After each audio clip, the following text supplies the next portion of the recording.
अब फिल्म की शुरुआत में मुझे पहले तो लगा कि जैसे फिल्म का सेकंड हाफ शुरू हो गया हो, पर असल में सेकंड हाफ नहीं, वो फर्स्ट हाफ ही था, क्योंकि फिल्म की शुरुआत में ही लड़की को मार दिया जाता है। मैं कहा लो जी, इंटरवल के बाद फिल्म शुरू हो गई, लेकिन बाद में पता चला कि काम सही चल रहा है। अब इस सीन में यहाँ पर नारायण अन्ना आते हैं और यहाँ पर ये लड़की अपने बच्चे को लेकर खड़ी होती है, पर जैसे ही कैमरा ऊपर से व्यू लेता है तो वो लड़की जिसके हाथ में बच्चा था वो तो लड़की वहाँ पे नजर ही नहीं आती, आई मीन गायब भी हो जाती है। अब रघु इस बंदे को मुक्का मारता है और बंदा इतनी दूर जाकर इस टेबल के ऊपर गिरता है। पहली बात तो ये कि जब बंदे को मुक्का लगा तो इस टेबल के ऊपर इतना सारा सामान पड़ा हुआ था, पर जैसे ही कैमरा नीचे से व्यू लेता है तो वो वाला सामान वहां से गायब हो जाता है। और अभी इस टेबल के पास इतने सारे बंदे खड़े हुए हैं, पर जैसे ही कैमरा ऊपर से व्यू लेता है तो भाई साहब वहां से बंदे ही गायब हो जाते हैं और टेबल के ऊपर जितना भी सामान पड़ा हुआ था बंदे के ऊपर ही गिर जाता है। पर जैसे ही कैमरा बंदे को दिखाता है तो वहां तो ना तो कोई फाइल पड़ी हुई होती है ना और कोई सामान, मतलब भाई कहाँ गया वो सब। और जब रघु यहाँ पर आता है तो यहाँ पर कोई कुर्सी नहीं पड़ी होती, फिर एकदम से रघु की टांगों के पास ये कुर्सी पता नहीं कहाँ से आ जाती है।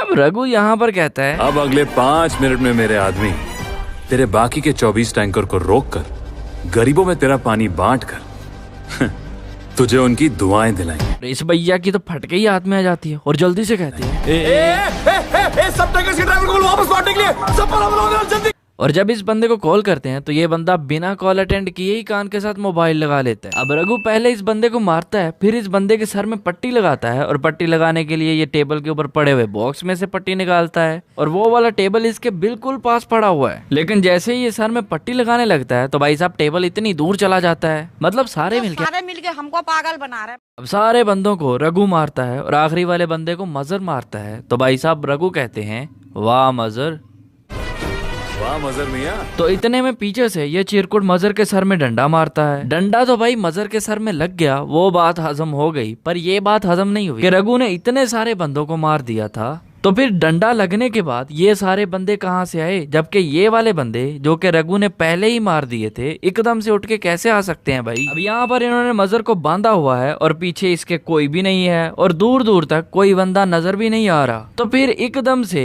रघु पता नहीं कहाँ से आ जाता है। और भाई लॉजिक जरा सुनो, इन्होंने रघु को भी पकड़ा था और इनके दोस्तों को भी, रघु को भी तो इन्होंने बांधा ही होगा, तो फिर रघु कैसे पीछे से आ गया। और पहले यहाँ पर ना तो कोई व्हाइट गाड़ी थी ना कोई ब्लैक गाड़ी, फिर एकदम से ये ब्लैक गाड़ी और व्हाइट गाड़ी पता नहीं कहां से आ जाती है। कल मेरी शादी है, आज आजादी है। और अगर हमने तुम्हें 2 मिनट और देख लिया हमारी तो बर्बादी है। ये दिन देखने से पहले राजू तलवार मार क्यों नहीं जाता है? पहचाना इसे, पहचाना तो हो गई, वही वाली सर्दी में जो करती है हाय गर्मी हाय गर्मी। मानता है बेटा है तो मेरा। अगर ये बेटे जैसा होता तो बार बार इसकी तलाशी क्यों लेते हो भाई, आने दिया करो ऐसे ही। और जब रघु यहाँ पर आता है तो इस जगह पर एक बॉक्स पड़ा हुआ नजर आता है, लेकिन थोड़ी देर बाद वही वाला बॉक्स यहाँ से चलकर यहाँ पर चला जाता है और जैसे यहाँ से अन्ना जाते हैं तो वो बॉक्स यहाँ से चलकर यहाँ पर आ जाता है भाई साहब, जबकि किसी ने इस बॉक्स को हाथ भी नहीं लगाया। ओ लो, इस फिल्म के विलन आ गए हैं भाई साहब। तुम्हारा कद तुम्हारा साथ नहीं देता तो बताओ तुम्हारा अब्बा तुम्हारा साथ देगा। और भाई कद से याद आया, अगर इसका कद इतना है तो भाई साहब इसके नुन्नू का साइज कितना होगा यार। नहीं, गलत बात थोड़ी की है, मैंने वैसे ही पूछा है, बता देना अगर पता हो तो। अब यार नुन्नू से एक बात याद आई, लोग कहते हैं कि लटकने से लंबाई बढ़ती है, तो अगर ये बात सच होती तो आज कुछ चीजें जमीन छू जाती। भाई साहब जिन्हें अभी भी समझ नहीं आई कि मैं कहना क्या चाहता हूँ तो भाई साहब जाओ पोगो देखो, और जिन्हें समझ आ गई है तो भाई मैं कहना चाहूंगा घर वालों को कह दो शादी करवा दें तुम्हारी, तुम अब बड़े हो गए हो। हुस्न हाजिर है मोहब्बत की सजा पाने को। वाह वाह वाह वाह। हुस्न हाजिर है मोहब्बत की सजा पाने को। अंदर जाती हो या फिर बुलाऊं कल वाले को।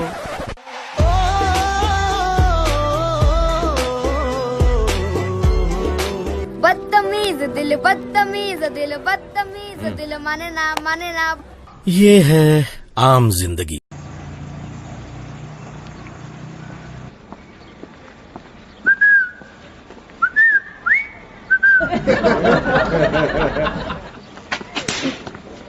ये है मेंटोस जिंदगी। मेंटोस दिमाग की बत्ती जला दे। इस सीन में रघु जोया की वीडियो बना रहा है और मुझे भी लग रहा था कि सच्ची में वीडियो बन ही रही होगी, इस तरह टेढ़ा मेढ़ा कर रहा है मोबाइल। पर जैसे ही कैमरा मोबाइल की स्क्रीन को दिखाता है तो भाई साहब वहाँ तो फोटो सेक्शन सेलेक्ट है, वीडियो तो बन ही नहीं रही। जब रघु यहाँ पर होता है तो इसके गले पर कोई चोट नहीं लगी होती, पर जैसे ही उठकर बाहर आता है तो इसके गले पर इतनी सारी चोट लगी होती है, आई मीन के ब्लड निकल रहा होता है। इस सीन में आ गए हैं विष्णु भैया। और जब विष्णु भैया गाड़ी से बाहर निकलने के लिए दरवाजा खोलते हैं तो यहाँ पर दरवाजे के पीछे ऑलरेडी 2 बंदे खड़े होते हैं, पर जैसे ही कैमरा ऊपर से व्यू लेता है तो वो दोनों बंदे गायब हो जाते हैं। आई मीन वहां पर कोई बंदा खड़ा ही नहीं होता, पीछे से 2 बंदे और आ रहे होते हैं। अब मजर ने इतनी जोर से विष्णु को मारा है, विष्णु के गले में जो रुमाल था वो नीचे गिर जाता है, पर जैसे ही विष्णु नीचे गिरता है तो वो वाला रुमाल उसके गले में होता है। अब इस सीन में रघु पर हुआ है अटैक और भाई साहब ने एक मुक्का मारा है और इतनी जोरदार मुक्का मारा है कि हेलमेट की फटके हाथ में आ गई। अब हेलमेट को सर की सेफ्टी के लिए यूज किया जाता है, पर एक मुक्का लगने से जो हेलमेट टूट सकता है, अगर एक्सीडेंट हो जाए तो भाई साहब फिर बंदा तो गई हो। और जब रघु इसे मुक्का मारता है तो बाइक से ये दोनों गिर जाते हैं और बाइक इस तरफ चली जाती है, मतलब बाइक से ये काफी दूर गिरे होंगे,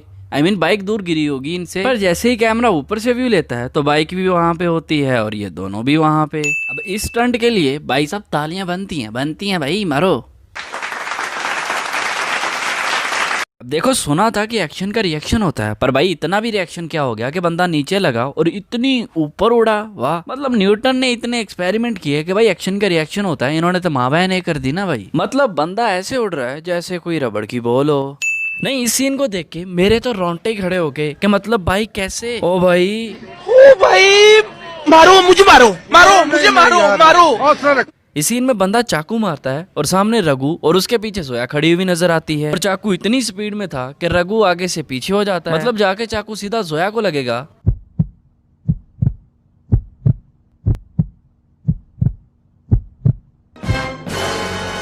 मतलब रघु आगे से साइड पर होते हैं और साइड पर होते होते चाकू भी पकड़ लेते हैं, मतलब जोया को लगता ही नहीं है। वाह, पर कैसे भाई, एक्सप्लेन अस प्लीज। अब यहाँ कहीं पर भी कोई पत्थर नहीं पड़ा हुआ, जैसे ही जोया गिरने लगती है तो यहाँ पर ये पत्थर आ जाता है, और अभी पत्थर है पर जैसे ही कैमरा ऊपर से व्यू लेता है तो पत्थर ही गायब हो जाता है, और फिर जैसे ही कैमरा साइड से व्यू लेता है तो वही वाला पत्थर दोबारा से वहां पर पड़ा हुआ नजर आता है।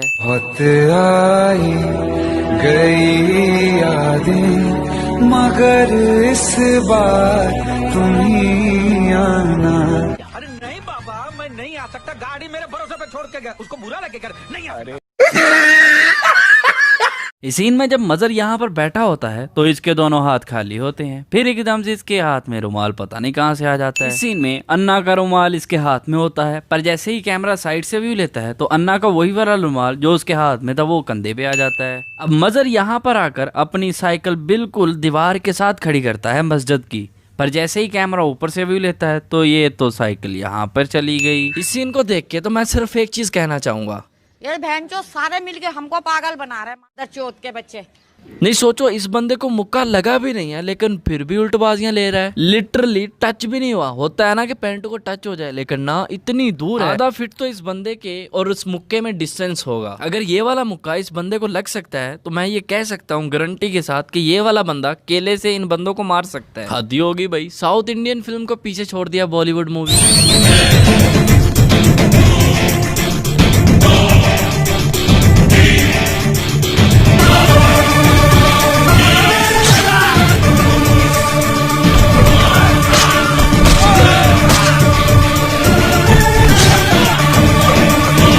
अब रघु यहाँ पर इतने बंदों को मारता है और इतना तो टाइम था नहीं कि यहाँ पे जोया लिख सके, तो फिर यार जोया किसने नाम लिखा होगा बताओ मुझे नीचे कमेंट सेक्शन में। अब रघु इतने बड़े कद वाले बंदे को तो वैसे मार ही नहीं सकता, तो इसलिए इसके ऊपर चढ़कर इसको गिराने लगता है। तो जब गिरा देता है तो भाई इसके नाक में तो जरा देखो ये क्या है भाई, मतलब इसकी नाक के अंदर रुई रखी हुई है ताकि मिट्टी नाक के अंदर न जाए। और तुम्हें लगा होगा कि जिस तरह रघु ने इसे लात मारी है, लात लगने की वजह से यहाँ पे खड्डा हो गया। भाई ऐसा कुछ भी नहीं है, क्योंकि खड्डा तो ऑलरेडी यहाँ पे पहले ही हुआ था।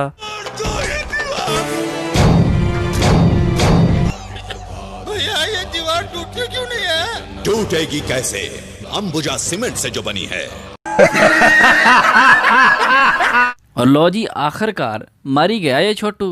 अब एक बात बता के जाना मुझे नुन्नू का साइज, अपना साइज मत बताना, इस छोटू का बताना है मुझे। नीचे कमेंट सेक्शन में बताओ फिर यार।